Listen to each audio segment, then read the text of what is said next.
Hi, this is Robert Smith. I'm here in Habilitat, and of course we've been here for working on our second week, or almost 10 days. And of course we've been doing a lot of work with the residents and helping them address a lot of work, such as PTSD, emotional traumas, the drug itself. And the interesting thing is when we work with individuals, although some of these guys hadn't been on drugs, hadn't used drugs in 6 years, 2 years, 3 months, a year, and yet we walk them through a test. And this test is to see how they're inside their mind they're addicted. And all we do is we just have them remember getting high, and what they'll do and go inside themselves and they remember getting high and remember what they did and where they were, and then we see how strong the level is in their mind. And then after we do that test, we sudrate it 0 to 10 after we do that test. Okay. Then after we'll test it, we'll do a sudge rating on it, and then what we'll do is we'll do the second test. Now this is a mental test inside their mind, how they represent the drugs. And the second test is we actually have them pretend as if in front of them is a table, and on this table are the drugs. And we instruct them to go ahead and do physically, act out as if they're going to get high, whatever they do. And this is to test the muscle memory and the conscious, unconscious memory and the emotional tie to the drug. And so oftentimes when they do that, some of them will be like a 10 or plus, and then the first test will be like a 1 or not at all. So when they physically act out, we're seeing how neurologically their brain is wired to the addiction.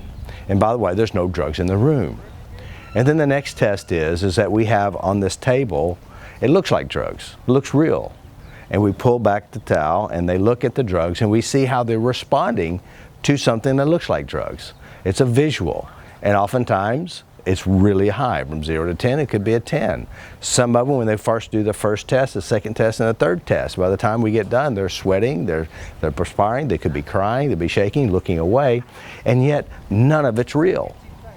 And so here's the point I want to make about addictions. You know, and a lot of these guys have been through rehab after rehab, 10 to 15 rehabs or more, and yet none of the rehabs that they've ever been to change memories, bad memories. None of them show them how to change bad feelings, and none of them ever help them change their physical and emotional reaction to the drug. And oftentimes these guys that I talk to, they said, well, we call it romancing the addiction. That means in their mind, they play and go back to the memories of the addictions. And the common question I ask them, why are you addicted? What is it that drives the addiction? 99% of them says, because I don't want to feel. I don't want to deal with the stuff, the pain, the hurts, and the memories. And so the best way to do it is to numb out, and drugs is that thing. You know, of course, it's easy to fall in love with drugs if it numbs your pain. Unfortunately, there's an endless cycle. Like one of the young guys I worked with is 19 years old. He says, you know, I hated how I felt. And it's like I got this backpack on my back and I got 1 brick on. And so then I go get high, and then after I get off the high, I've gained 3 more bricks in my backpack. And so the weight gets bigger, and then I get high again, and no more bricks are piled in. Next thing I know, I've got to keep getting high because I can't deal with everything that I've done while I was high. Now here's the real question, you know, because a lot of these programs are saying, well, it's a genetic problem, it's a disease, it's something you can't control. And the truth is, it's not true, because the addiction has a lot to do with the emotion. Because here it is, these young individuals and older individuals, some of them been on drugs for 40 years, and yet we walk them through their mental process of thinking, and they feel the high feeling. So is it really an addiction? You know, why does the addiction start when they're 43 years old and they never were addicted before, and all of a sudden they get a surgery and they get drugs, and the drug numbs the pain, and the next thing you know, they get addicted to the high or the feeling of high because they don't want to deal with their life from what has happened. And then why does it start? And then for some people, they choose to walk away from the drug and never look back again, and whenever they think about the drug, they're repulsed by it. What is the common theme amongst all of these? and that is internal representations. If you're going to a program and they're not showing you how to change your emotions, they're not showing you how to change your feelings, and they're not showing you how to change your past and not giving you control, you're in the wrong program. Unfortunately, most people, most programs do not have the skill, the understanding, or the talents to change memories. Now, of course, you know, a lot of these programs are designed off of the 12-step, and a lot are designed off of the medical model and the psychological model. And here's the problem. If you're a psychologist, good on you. Good that you've done your job, you got your certificate. But a psychologist, a psychotherapist, at the end of their training, when they walk out, when they get their diploma, they cannot change memories. They're not trained to change memories, and it is unethical for a psychologist to change memories. Now here's the problem. We've heard the cliche all over the world, every type of therapy, all kinds of training, and they say, change your mind, change your life. Change your mind, change your life.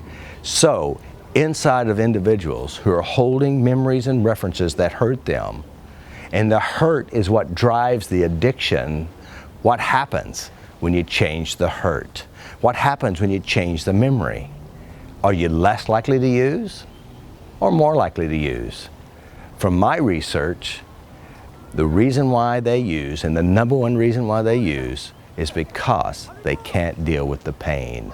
They want to feel better and they want to escape. What are they escaping? Their own inner world.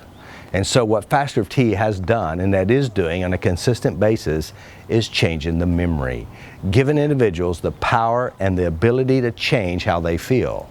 And if you can change how you feel, you can change your life. You can change your world. Going back to memories and references of pain, hurt, rejections, PTSD, whatever it is, if you can change your mind, you can change your entire life. What we're all born with this one skill of dealing with problems. When you feel bad, we look for something else to divert our attention. That's what I call a voidaholic or an escapeaholic. The number one reason and the number one coping skill is not knowing how to deal with your problems. And what FasterEFT does is show you how to get control of your life. And so that's what we're doing in here in Abilitat, which is a drug rehab. And also we will be able to do this in other rehabs and other places. When we have individuals who come to see us and they were raped, beaten, abused, tormented, taunted, guilted, shamed, the black sheep, the one that didn't count, the one that no one wanted. And we go in and we rewrite the story for these individuals. So anyway, so I'd like to invite you to learn from FasterEFT. And if you have a loved one or a family member who are addicted, who have addiction problems, it's not really the drug. It's really your mind. And we can help you change your mind. So this is Robert Smith. I'm here in Abilitat. And I just want to share with you these little tidbits of truth. If you want to learn more, go to fastereft.com.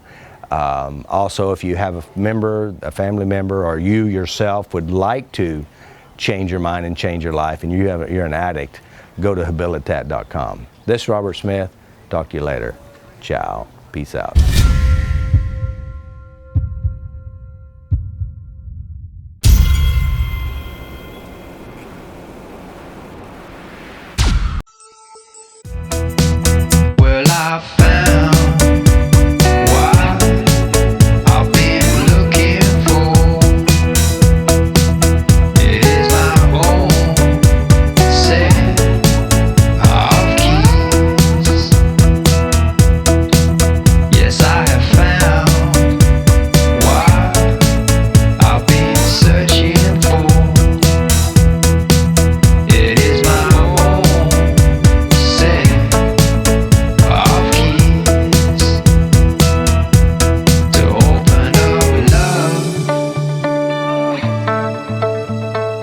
My own love to open up love.